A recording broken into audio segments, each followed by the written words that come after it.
Hel- Hello, JP. Hi TY, how are you doing today? I'm doing pretty good. I really like our intro.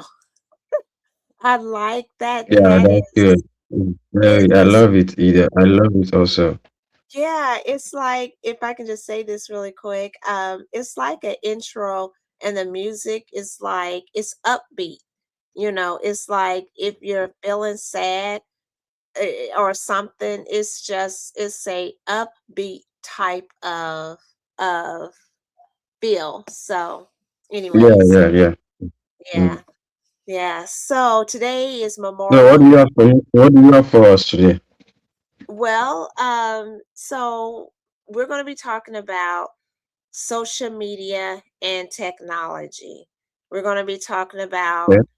Nigerian generation versus American generation in regards to the social media and technology. So with that said, I want to say welcome everyone to Across the Waters. Thank you so much for being here with us. And if you have any questions, comments, please put it in the comment section. And also, please remember to like, share, and to subscribe. We really do appreciate you and helping us to grow this channel. So, come along with us on this journey. So, the first question I have: has social media helped or damaged this generation? I would say yes and no. I would say it's been good and it's been terrible. I will explain. So, social media is here to stay. AI, all the other means is here to stay. It's only going to advance. But I think, like anything that is good, that is not harnessed, that is not regulated, it can really be detrimental, especially with younger kids. And if they are so involved with social media that it keeps them from interacting with their peers and with people, that is where the danger is. And that is what I see when I think about, and I'll just go back just a little bit. My generation, we didn't have the access like this, but so we had to, we went outside. Sorry about anyways. And so we would go outside, we played with one another. There was actual human interaction. And so, but this generation, you hardly really see kids outside, like riding their bicycles or playing volleyball or kickball or hide and go seek. Or now, I don't know if I might be dating myself by saying that part, but I think they still play those type of things. Hopscotch, basketball, just getting outside and gathering together. And and so and another thing, I didn't realize this, of course, growing up, but that's where you learned a lot of your conflict resolutions. That's where you learned how to communicate with people. And now you have all this social anxiety and all of that kind of stuff, and how kids are overreacting. If something happens, they want to go and shoot somebody or do something even worse when the person gets upset with them, or maybe don't want to be their friend, or whatever the case may be. When I was growing up, if we had a disagreement, we may have fought or something, but then we eventually worked through that thing and we became friends again. Some of us, we never did really come back together and play. And that's part of life. And so this new stuff, I think, is just set up this new generation to fail if it's not harnessed. these things, iPads and iPhones and all of that, it can be a good tool to help you do things quicker and get access to things that you otherwise wouldn't have access to, and etc. There's some good things with it. But if you just let your child or yourself, that you just veg out on these devices, it's going to not be good. And so that is what I have seen when it has come to social media. And also I'll say this, one more thing. Social media also, if it's not watched or harnessed, it can open doors to things that is just not good, especially our kids, the younger, much younger generation, how they are able to, just a click of a button, they can have access to pornography, to all kinds of things that their eyes and ears do not need to see or hear. And so, and it's been proven that the people who are on these devices for hours and hours, it does something to the frontal lobe. And I wouldn't be surprised, because they're not using their brains. They're just sitting there staring at a screen. So that's what I have to say about it. What about yourself? What do you see over in Africa? Do you see in Nigeria? What do you see in regards to social media? Has it helped or damaged the generation? Thank you very much. Yeah, you said it all. It's almost like the same over in Nigeria as well. Just like what you said, you've explained so far, and there are many truths to that. You've said it all. I think it's the same all over the world. I live here in Nigeria, so I can say it's still this almost the same thing is happening over here as well. So social media is good, and technology is good. We can see the help of POS, point of sales. You send money, and someone can easily receive money instantly. So not like in those days you send money and it's not easy to access the money because there are no banks. But in today's world, with the help of technology, people can easily send money, and the receiver can go to the POS and receive their money. And with the technology, we see places, we see apps like online shopping where you can shop something just by sitting in your house, and the goods will be delivered to your house, which are very good things that we don't have in the olden days. With the help of technology, things are now kind of very easy.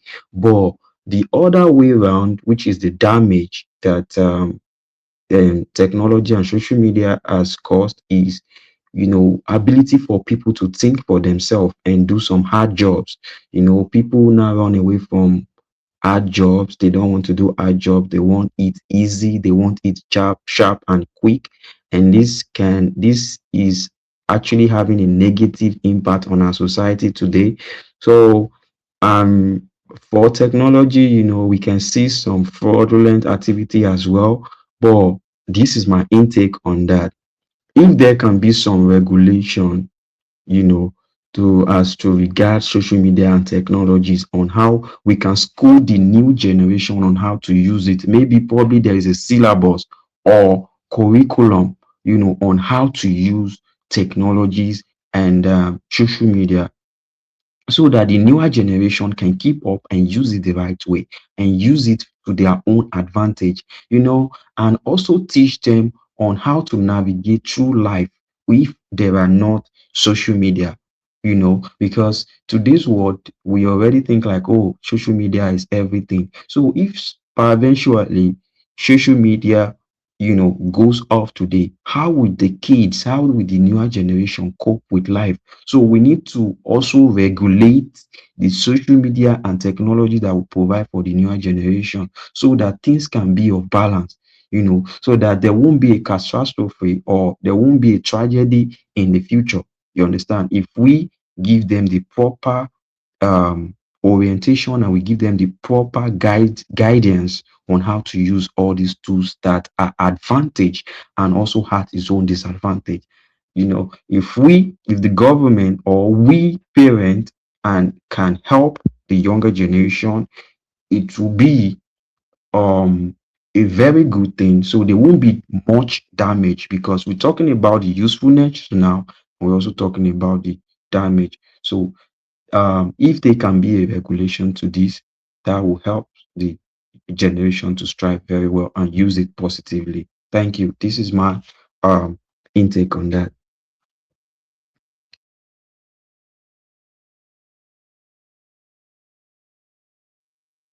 Hello.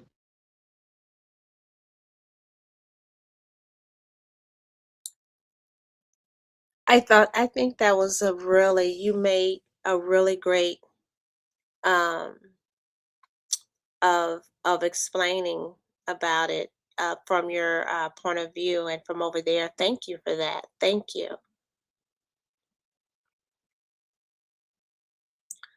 You're welcome. So the other point I would like to bring out is, do you think young people are more? I think I kind of answered it, but it says, or but do I think? And also, as we are mentioning these questions, we want your input as well. We will answer any questions that you put in the comment section. But are young people more disconnected today? I would say yes. I think there is. I would even say it's a crisis. It really is. Because the young people today they are being disconnected, and I see it. I see it everywhere. I see it in the stores. I see it just wherever you go. There is a segment of where there is just once again, people are got their heads down in electronic. You go to the store, and I mean you go someplace, and let's say you're in the lobby waiting for whatever, and just about everybody, they have their electronics out. And so I think also people use it to give off, hey, don't talk to me, stay away. Because if you see somebody with their phone on, or they got their phone out, you're not going to mess with them for the most part unless you have a question to ask them about something. But mostly you're just going to stay quiet and that's it. So, yes, I think we both kind of answered that one, that yes, young people are more seem to be disconnected today than in past generations. So this question I want to ask you, JP: TikTok culture in Nigeria versus America. What does that mean to you? Like the TikTok culture in Nigeria versus America. All right, thank you very much. I think the TikTok culture in Nigeria is one of the biggest nightmare that has happened to our youth, that is in history, because you see TikTok actually allow 13 years old kid, because 13 years old kids to come to go live on TikTok. And you see these kids, they are on TikTok doing things nobody is trying to um, correct them. And even the elderly ones who are there, who are supposed to call them in order, are also fighting for views, likes, and uh, what's it called? They go on live just for the coins, the money that is being given, and lose their moral. So I think the TikTok culture should be taken very, very serious by the Nigerian government, if they can, because it has really eaten deep and destroyed the young. It actually destroy the younger generation. If you go there, you see diabolic things they do. People flaunt wealth they got from through diabolic means, and the true what's it called, fraud and all those things, promotes all sorts of nonsense, because all these kids, they are not mature enough to use the tools very well, and they see some of their two, their friends doing some things and getting away with it, getting some money from it.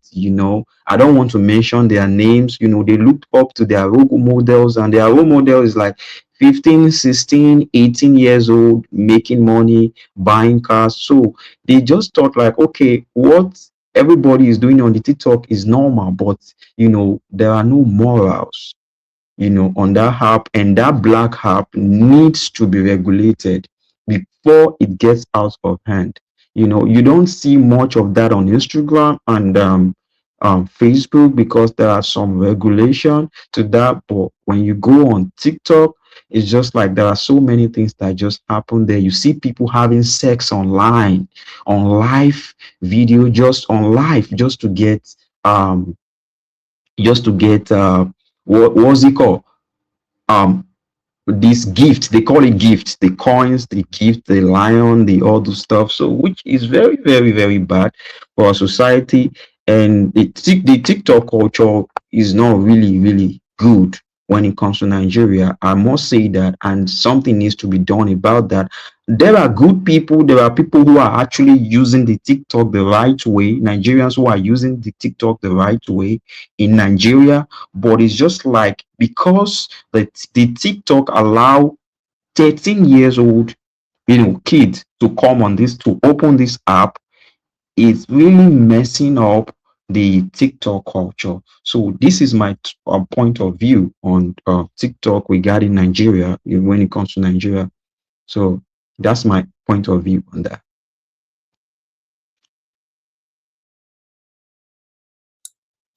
Wow, I didn't know it had gotten that bad. I'm on TikTok, but I still don't quite understand it and get it, but apparently that's the hottest thing next to YouTube. I think they're both kind of neck and neck, but you might find more youth on the TikTok. And so it is, I'll say this, and then we'll move on to the last question. But it was something someone had mentioned, how they were like the attention span, how it's like the attention span of this generation is so short. It's like you have to, the shorter almost the better. It's like they just have to they just want the next thing, scroll through the next thing and the next thing, and then they crash. And that's not good. That's why I think in one way why it's so much like depression, and I think of course that there's more to it, but it's like this generation, their attention span is just ridiculous. And so yeah, I just wanted to comment on that. So I would say it's about the same over here in the States, that it's about the same, is pretty much the same. And so, once again, if it's not harnessed, if it's not disciplined with, I mean, take a detox from social media and then maybe come back. You might be surprised of how much you can get done. You may be surprised of how, pick up a book, read, enjoy nature, call and talk to someone, or learn a new something, and get back into a more healthier space than on the YouTube. It's gotten to where people, I mean, wow, I could go on and on. And well, we are talking about social media and technology, so I'll just add this one part to it. Just like now, it's like you have people who, it's really crazy, because it's like, if you, I mean, so much is in the social media realm. It's envy, it's jealousy, It's people that they've become idol worshipped, like especially some of these big channels, and some of these people you will never meet in person, but because of maybe you have become a moderator, they have made you a moderator, and you're connected, and it's like the only time you talk to that person, and I'm not saying you can't have a relationship with someone through the social media. Yes, you can. Um, you can, but a lot of these individuals, they only know them when they go live, and they have not gotten to know anything else really past that. Like, they don't talk, if they're married, they don't talk to their spouse, they don't talk to their children, they don't probably FaceTime, they don't other times, it's just during that time. And it's like the bigger the channel, sometimes the more loyalty it is. Sometimes some of these YouTube people, they will get beside themselves, and the way they talk to people, if somebody question them, they get upset, and they're like, some will even start cursing. They will say some just crazy stuff. And then out of their mouths, they'll be like, oh, and praise the Lord. And God loves you. I'm a Christian. But yet they just reacted like that. They can't handle criticism. If somebody, I had that happen today. I was listening to some this uh YouTuber, content creator, and they say they're a pastor, that they are a pastor. They call themselves that. And they was talking about how some men, they act like women, they the way they act and can't handle stuff, and arguing and just all of that. And yet a couple of minutes later, somebody had posted, this channel is get this is ghetto. And the guy got upset and was like, you know what, you can just why don't you just leave, why don't you just like bounce up out of here. Ghetto, like what, like this. And so I was just thinking to myself, it, aren't you just losing your cool right there? It was just so funny to me, because I was like, I don't get it. You just kind of got upset, you raised your voice, you made the statement that you made. And so what's the difference of what you're saying about other people? And so it's just so interesting. And I'm just like, wow. So yeah, social media has I mean, it has helped, and it has also damaged, and it has caused a lot of harm. And I did not know on TikTok. I thought they would ban such things. Reddit R stuff, people doing that. I did not know that would even be allowed. That is really crazy and sad.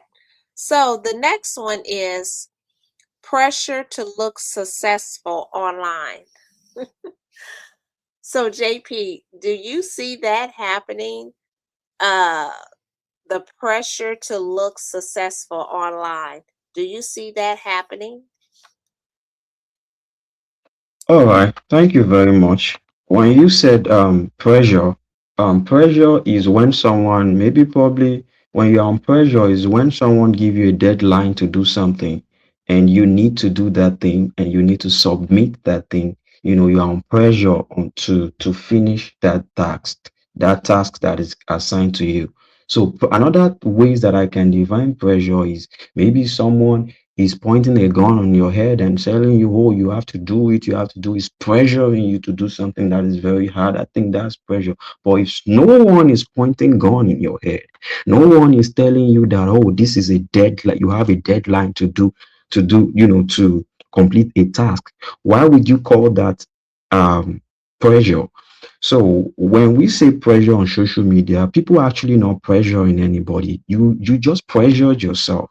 You let your BP, your high blood pressure to rise over somebody else's success. That's not pressure. That's jealousy. That's envy. you know what you call success on social media might not be success, because most of social media is just like a movie. Everybody have play to their own script. Everybody have their own script and they play to it. People can hire vehicles, rent a house, a mansion, rent apartment, and show off that, oh, they are rich online. Maybe they have, people who do that sometimes they do have intention, you know, to why they do what they are doing, because maybe probably they want to scam other people, and other people, they have to look rich for them to get their audience, so they know their targeted audience. So but if you, as a random person, I know this can happen to younger people, but they need to be aware, they need to be self-aware. But for the older people, if you feel like, you being pressured by social media due to likes, and you need to have some certain things to look some certain ways, you get, then that means you have a mental issue that you need to look out for. You probably need to seek your doctor so that you can get, treated if you call that pressure, because that's bitterness, that's envy, that's jealousy, that's lack of contentment, and that's covetousness. So for me, I don't see anything called pressure when it comes to social media, because social media is just like a movie, and it's just like a behind the scene. People unmask themselves and to act in a certain way. Some people, they have all these rashes, all these pimples and bumps in their faces. You even look better than them, but they have to cover it up with so many makeup and look flashy on social media just for you to see them, that, oh, they look nice, he looks beautiful than you do. But sometimes it's just inferior, is a lie. Behind the scene, they have to make up themselves before they come on screen to make you feel like, they are doing well. So probably sometimes some people just know how to use internet, to social media, to live a fake life more than other people. So that's what I can say. There are nothing like pressure on social media. So to all our viewers right there, there is nothing like pressure on social media. It's just a scene, it's just a tools. Use it the way you want to use it, but please use it in a positive way. Thank you. Also, that's my opinion, TY. Wow, that's very good. Um, my thinking on pressure to look successful online, pressure. You're right. Pressure is like someone forcing you to do that. No one is forcing you to do that. No one is like forcing you. So the pressure to look successful online, it's a deeper problem. Like you were saying, either jealousy or there's something that they feel lacking. Like I'm just trying to understand pressure to look successful online. Like who is giving this pressure? Once again, that to me is somebody who is caught up in what other people think. They that really that's something that concerns them, of how what other people think about them. They want to appear to be more than they are. So they put pressure on themselves to try to look successful. A person who maybe, let's say, they don't have a whole lot of money to buy expensive clothes. And so they want to show themselves online, and so they will go and spend money that they don't really have to try to dress and look a certain way. Maybe they don't have a nice car, so they go and get in debt to try to get a nice car and take pictures and with their car and in their car. And one of the things that I am not saying that it is a ethnicity problem, but I know a lot of times in the black race, we have that problem.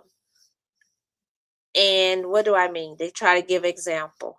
Like you will have individuals that they'll even probably go and borrow clothes to wear to make them look a certain way. And yet that's not true. Those clothes don't belong to them. They really don't own a Gucci bag or a very expensive type of thing. S- They are just borrowing this stuff to make them look a certain way. When it comes to vehicles, they will go and when they come into money, get the most expensive vehicle. And it's like, why? What was wrong with your car that you have right now? Why do you feel like you need to go and get this big expensive car or sports car? Is it to show off? Is it so? I think all races, gender, ethnicities have their issues, but try to be aware of these things. You know, the pressure to look successful online. You don't need to do that. You don't need to do that. You don't need to prove to anyone that you have quote unquote, I've made it. I got money in the bank. I got a nice car. Look at so yeah. Well, do you have any last words on this whole topic on social media and technology, JP? No, thank you very much for now. I think you've said it all.